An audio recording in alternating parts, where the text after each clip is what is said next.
Il faut dire que le mariage est un vrai sacrement et non pas un faux. Et pour cela, il faut comprendre la matière et la forme du sacrement.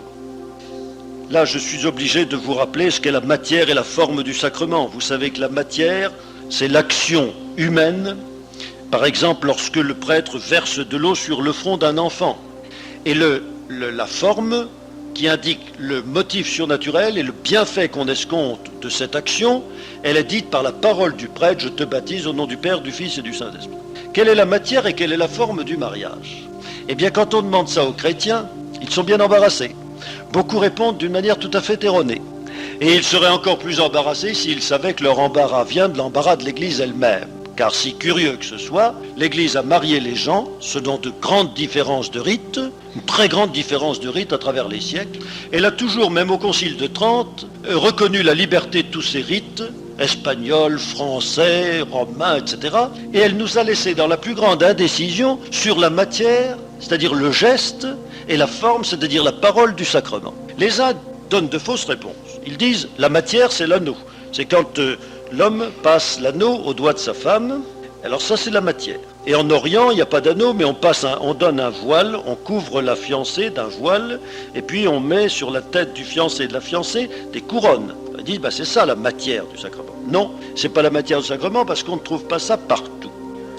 Alors d'autres disent, la matière du sacrement, ce sont les corps des mariés, puisqu'ils vont se donner un droit l'un l'autre sur le corps de leur conjoint. Donc c'est eux la matière. La matière du sacrement, c'est leur union. Donc c'est eux. Ils vont se donner la main, donnez-vous la main droite, ils se donnent la main, c'est la matière. Mais enfin, c'est une union charnelle, physique, naturelle, et la forme, ça sera la bénédiction du prêtre. Auquel cas, c'est le prêtre qui marie les gens.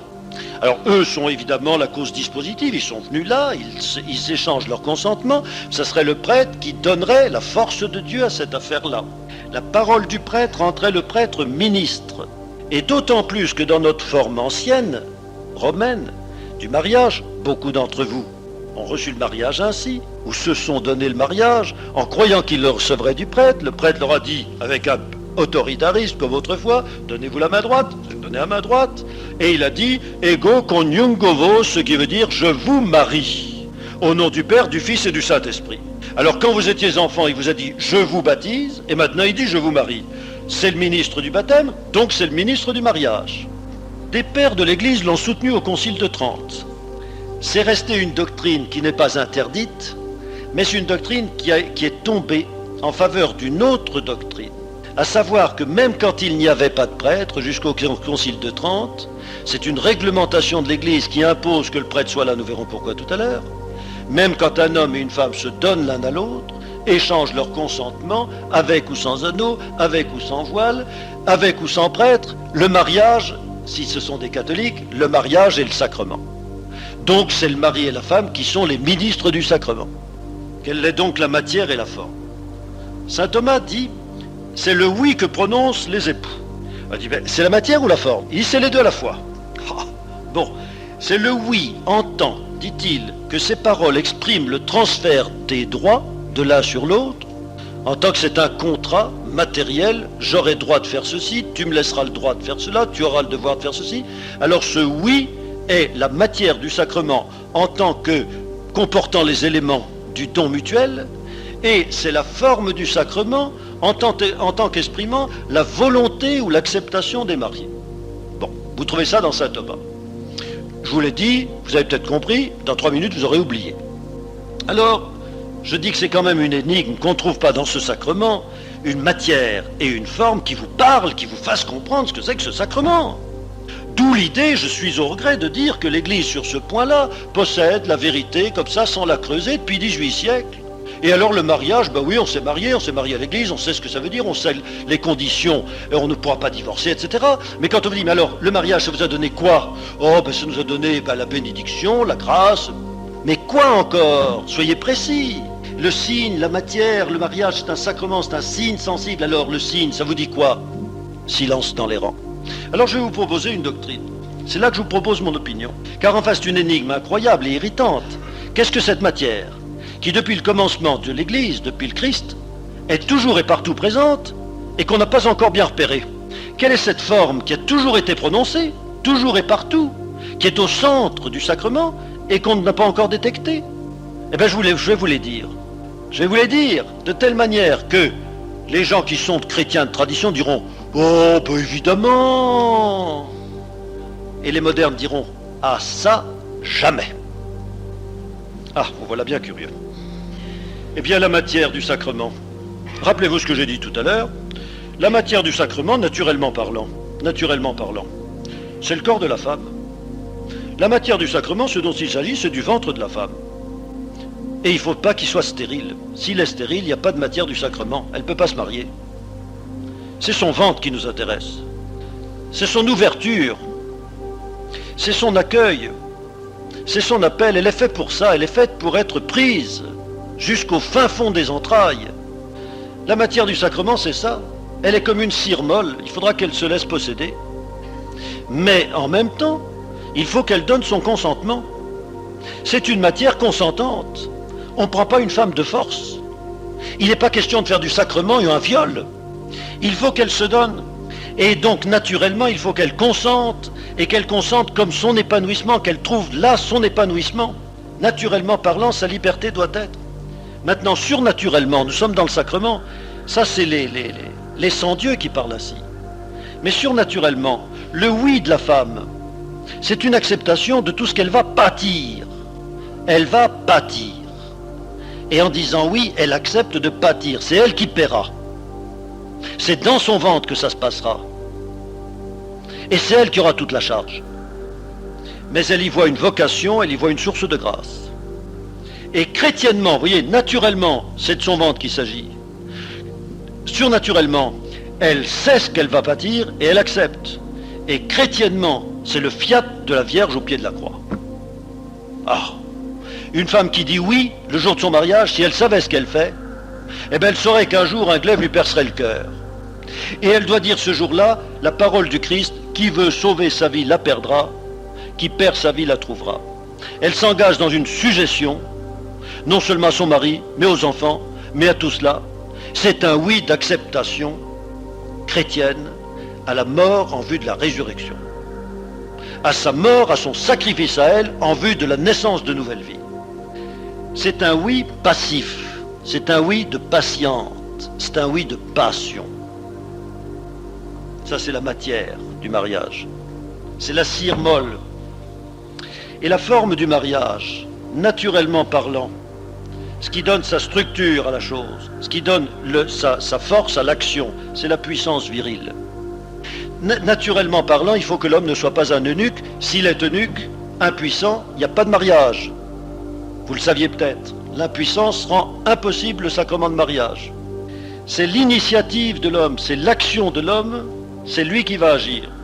Mais même dans cette action, il est le maître. Mais en se faisant le maître et possesseur de sa femme, il prend des engagements, il la prend en charge. Naturellement, son oui n'est pas un oui de jouissance. Quand c'est la pure jouissance, si on peut dire, quand c'est l'impure jouissance, le oui du mari est un oui faux, c'est pas un sacrement de mariage, c'est un sacrilège qu'ils font. Et vous voyez s'il y en a des sacrilèges, et que l'Église en mariant n'importe qui, quand n'importe comment, leur fait faire des sacrilèges. Il faut que l'homme dise oui, non pas pour sa jouissance propre, mais oui comme prise en charge de cette femme dont il va être le possesseur. Sa possesseur d'un bien dont il aura à rendre compte. Voilà naturellement. Surnaturellement. C'est le oui de l'homme qui fera tout, qui construira. Et donc c'est un oui qui surnaturellement devant Dieu engage sa volonté, sa décision, sa vie. Le jour où il a dit oui à cette femme devant Dieu, il a accepté pour le bien et pour le mal, pour la richesse et la pauvreté jusqu'à la mort de l'un des deux, d'être lié à elle. Elle lui est inférieure, mais il est lié à elle. Ce qui fait que chrétiennement, c'est le fiat du Christ en vue de la croix. Jésus-Christ n'a pas dit j'accepte d'aucun autre, rien, mais il a dit au Père, voici que je viens pour faire votre volonté, Seigneur, comme il est écrit au titre du livre. L'homme va faire une famille. C'est lui qui a l'initiative, c'est lui qui fait la chose, mais en la faisant, il s'engage à la soutenir et à la poursuivre. Eh bien, c'est la forme du mariage. Alors, c'est mon opinion.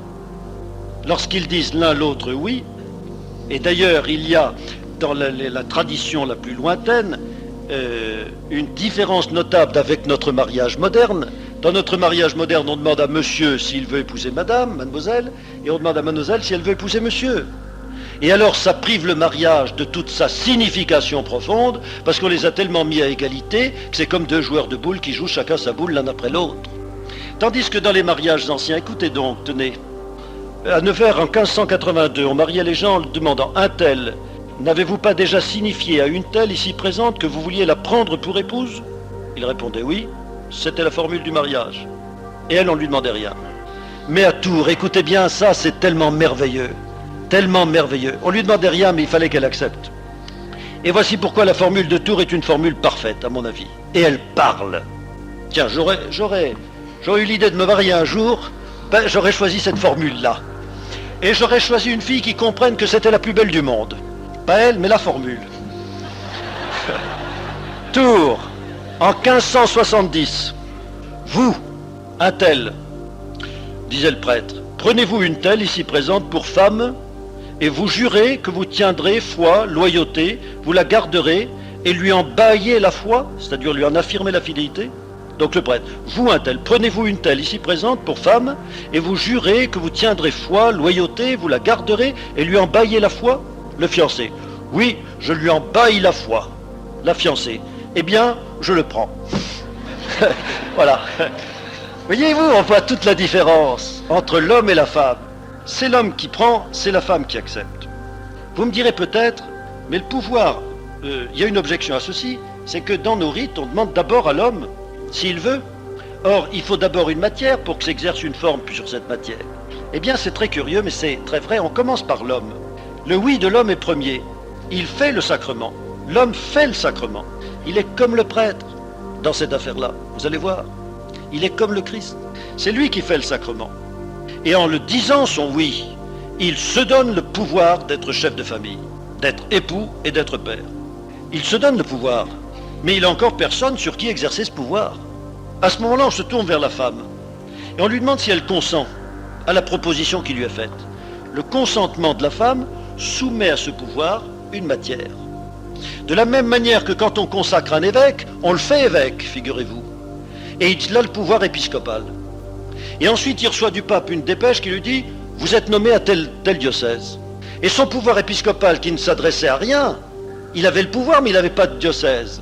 Eh bien, le pape lui a donné un diocèse comme une matière sur laquelle exercer son pouvoir. Dans le mariage, c'est la même chose. L'homme dit « Je veux », et à ce moment-là, la femme, en acceptant, vient se soumettre à ce pouvoir qu'il a contracté de la part de Dieu. C'est le pouvoir du corps de l'un sur le corps de l'autre. Non, c'est pas ça. C'est pas ça. C'est comme le professeur, n'est-ce pas, qui attend ses élèves. Le professeur a le pouvoir d'enseigner. Seulement, il faut que les élèves viennent. Le prêtre a le pouvoir de sanctifier les âmes. Encore faut-il qu'elles viennent l'écouter et recevoir les sacrements. L'homme a le pouvoir de créer la vie. Encore faut-il qu'une femme accepte de travailler avec lui. Ainsi vu, le pouvoir de l'homme s'accorde merveilleusement avec le vouloir de la femme. Et ainsi, ils sont ministres du sacrement. Qu'est-ce à dire?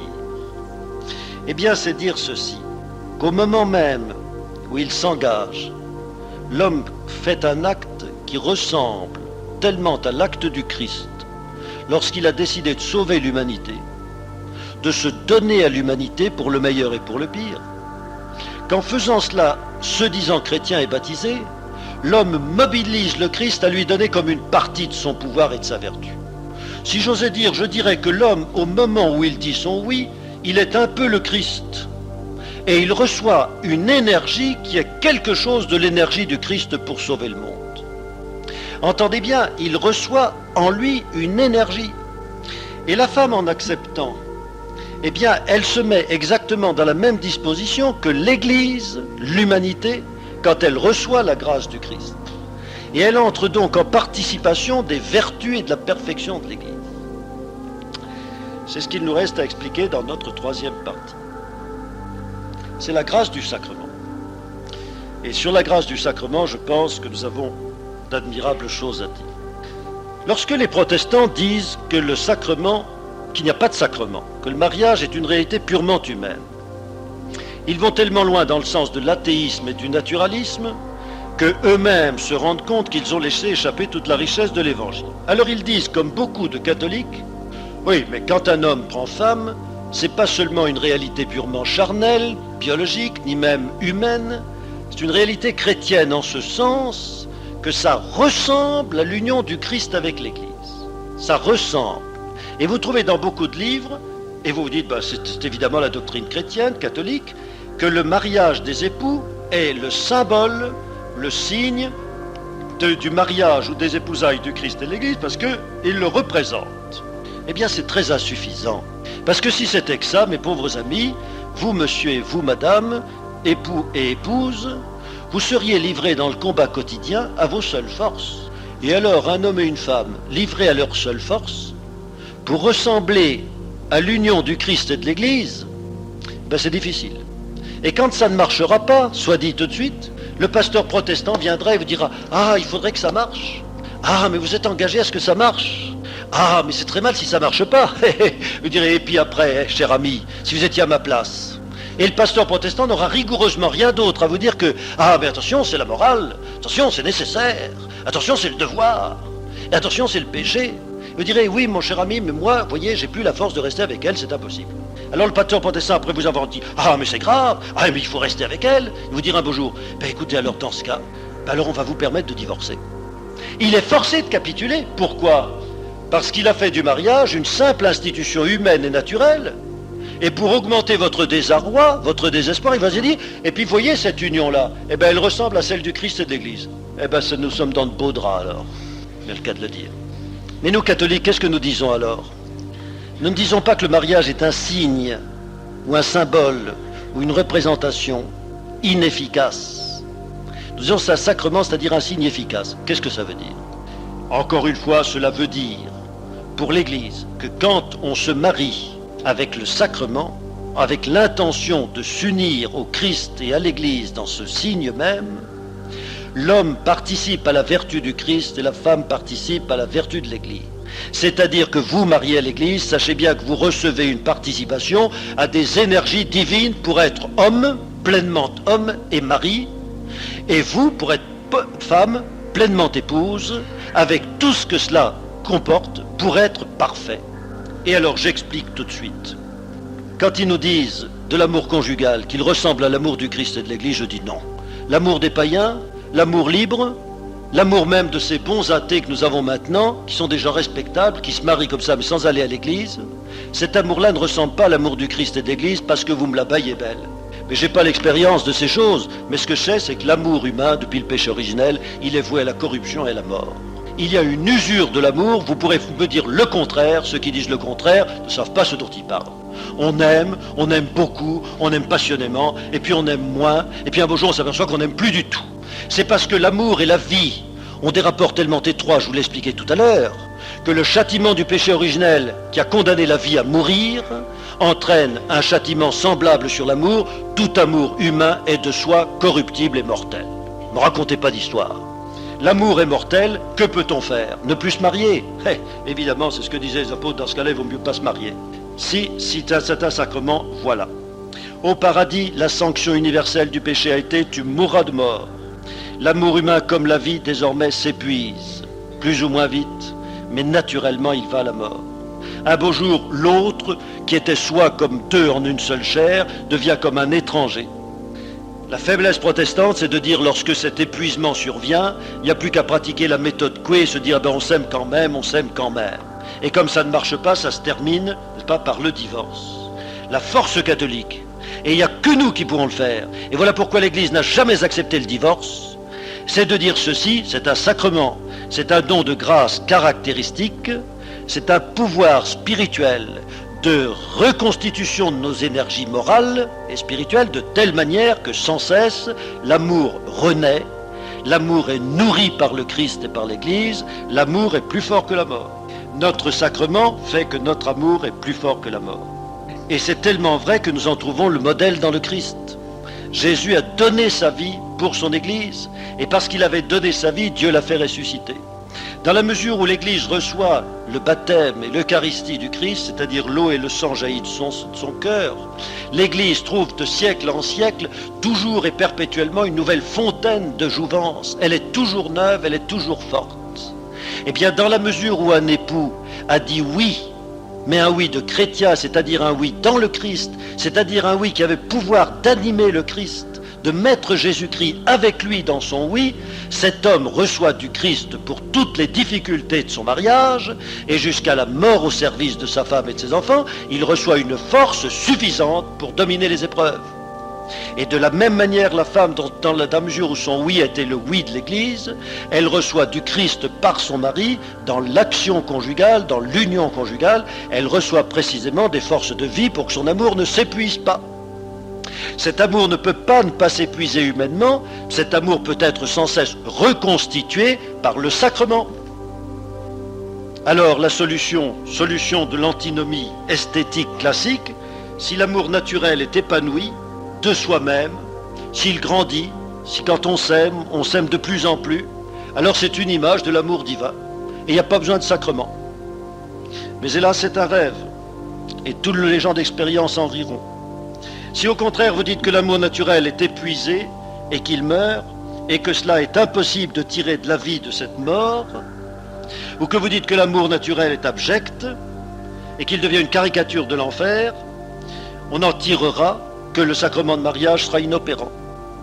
Et entre cet excès d'optimisme et cet excès de pessimisme, le chrétien a la solution, le mariage, l'enfantement, l'éducation, la vie, toute cette union de l'homme et de la femme sont un mystère de mort et de résurrection, c'est-à-dire un mystère de sacrifice consenti avec le Christ pour son Église, et de résurrection, c'est-à-dire de fécondité surnaturelle par la grâce de Dieu. Le Christ est là, partout où est l'amour chrétien. Là agit la rédemption, là est la source de la grâce. Je dirais que dans toute action de l'homme, dans le sacrement de mariage, il y a une action du Christ. Et que dans toute passion de la femme, il y a une passion de l'Esprit Saint. Et alors j'en viens maintenant à ma conclusion, parce que j'ai plus le temps. À ma conclusion, je retrouve le rôle du prêtre. Et je retrouve ce que je vous ai expliqué dans une autre conférence, déjà ancienne, sur la trinité du mariage humain. Qu'est-ce que fait le prêtre dans le mariage? Oh, il fait bien des choses que je vous écrirai dans la prochaine CRC, que je n'ai pas le temps de vous dire. Il fait observer les rites. Il fait observer les conditions canoniques. Il est là pour protéger le mariage contre ses déformations. Et il est là pour signifier aux époux ce qu'ils font. Mais il bénit. Il bénit, et cela me rappelle ce qui a été, pour ainsi dire, le premier événement du mariage du Christ avec l'humanité, son baptême. Quand le Christ est descendu dans les eaux du Jourdain, les pères de l'Église y ont vu un symbolisme du baptême. Pourquoi? Un symbolisme de l'union du Christ avec l'Église. Pourquoi? Parce qu'en se soumettant à cette institution faite pour la purification du genre humain, le Christ faisait comme contrat d'alliance avec l'humanité pécheresse. Or, quand il était au baptême descendu dans les eaux du Jourdain, la voix de Dieu dans le ciel s'est fait entendre. Celui-ci est mon Fils bien-aimé en qui j'ai mis toutes mes complaisances. Il y avait le Christ dans l'eau du Jourdain, il avait planant sur le Christ la colombe représentant l'Esprit Saint, il y avait dans le ciel le Père. Eh bien, lorsque vous êtes entré dans l'église pour vous marier, vous ne saviez peut-être pas tout ça, mais il est toujours temps de vous rendre compte de la grandeur de l'acte que vous avez accompli. L'époux et l'épouse, qui n'étaient que le fiancé et la fiancée, se sont approchés du sanctuaire. Et là, l'époux, se transformant de simple laïc en une sorte de prêtre, je n'hésite pas à le dire, puisqu'on a parlé de l'ordre conjugal, en une sorte de prêtre, c'est-à-dire d'homme muni d'un pouvoir surnaturel. L'époux s'est comme identifié au Christ un instant pour devenir comme une parcelle du Christ vis-à-vis de cette parcelle d'église qu'était sa fiancée. Et il se l'est donné, il se l'est consacré.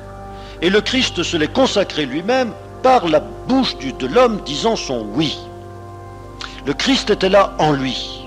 Et elle, en disant son oui, se soumettant, répondant à cet appel, s'engageant à la suite de celui qui l'appelait à être son épouse, en disant son oui, elle était pleine du Saint-Esprit. Car le Saint-Esprit, vous le savez, est l'âme de l'Église. C'est la vie de l'Église que Dieu lui a envoyée pour assurer sa parfaite subsistance de siècle en siècle jusqu'à la fin du monde. Elle était pleine de l'Esprit Saint et c'est ce qui donnait à son amour, à ce moment-là, une valeur d'éternité. Et le prêtre alors? Mais le prêtre, il les regarde faire. C'est eux qui se marient. Et cependant, depuis Pie X, c'est devenu une loi obligatoire dans l'Église, le prêtre doit leur demander d'échanger leur consentement. Le prêtre, il représente Dieu. Ils représentent Dieu le Père et ils les assurent de la bénédiction de Dieu le Père. C'est ainsi que la vraie Trinité catholique, le vrai mystère chrétien total du mariage, est reproduit sous nos yeux.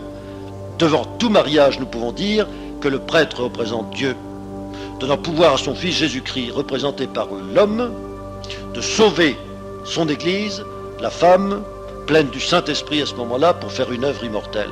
Eh bien, mes chers amis, après cela, il n'y a plus de question de divorce. Et on ne peut plus concéder à la faiblesse humaine, que la mort est plus forte que la vie. Nous sommes prêtres pour vous dire, nous vous avons bénis, nous vous avons assuré que vous étiez d'autres Christ et d'autres Églises. Il y a en vous une vie plus forte que les passions, une vie plus forte que tous les épuisements, que toutes les corruptions, et jusqu'à la mort, que vous soyez bon, que vous soyez moins bon, vous êtes liés l'un à l'autre pour vous conduire au ciel pour la gloire de Dieu. C'est tellement vrai, et je termine par là, qu'entre l'époux et l'épouse, et le prêtre et son église, ou plus précisément l'évêque et son diocèse, qui est comme son épouse, je trouve qu'il y a une ressemblance frappante. Et au lieu d'opposer perpétuellement les laïcs aux prêtres, il faut dire, le prêtre, lorsqu'il s'occupe de sanctification de sa paroisse, il a tout de l'époux, s'occupant de sa femme et de ses enfants. Et l'épouse, lorsqu'elle se donne à son époux, elle est toute proche de sa sœur ou de sa cousine ou de son amie qui s'est faite religieuse et qui se consacre au Christ. L'une se consacre au Christ sans image, sans intermédiaire, directement. L'autre se consacre au Christ dans la personne de son époux. Ce sacrement est grand, disait saint Paul. Je veux dire du Christ et de l'Église. Vous comprenez à quel point ça ne veut pas dire quand il s'agit du Christ et de l'Église et non pas de vous, pauvres gens. Mais qui veut dire parce que en vous a opéré l'amour du Christ pour son Église et de l'Église pour le Christ. Il n'y a rien de plus fort, il n'y a rien de plus beau, il n'y a rien de plus noble, il n'y a rien de plus élevé, il n'y a rien de plus heureux sur la terre. Vous êtes heureux si vous êtes mariés, l'un à l'autre, dans le sacrement de mariage. Mais je vous dis, en terminant avec le père de Foucault, je suis encore plus heureux, parce que je suis bien marié.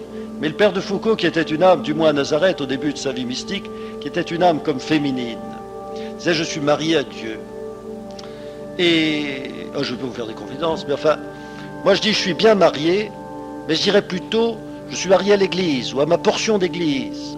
Donc j'entendrai davantage, si vous voulez, qu'une religieuse dit je suis bien mariée, qu'elle se sente mariée au Christ directement et sans intermédiaire. Il faut dire que pour le prêtre ou pour le religieux, et l'apôtre en particulier, il ressent son mariage comme une union au Christ, devenu comme un autre Christ, pour épouser avec lui, avec le Christ, cette portion d'église dont il a la responsabilité, afin de la mener à travers la mort jusqu'à la résurrection du ciel. Chers amis, que nous soyons prêtres ou religieux ou religieuses ou mariés, nous sommes tous bien mariés. Ainsi soit-il.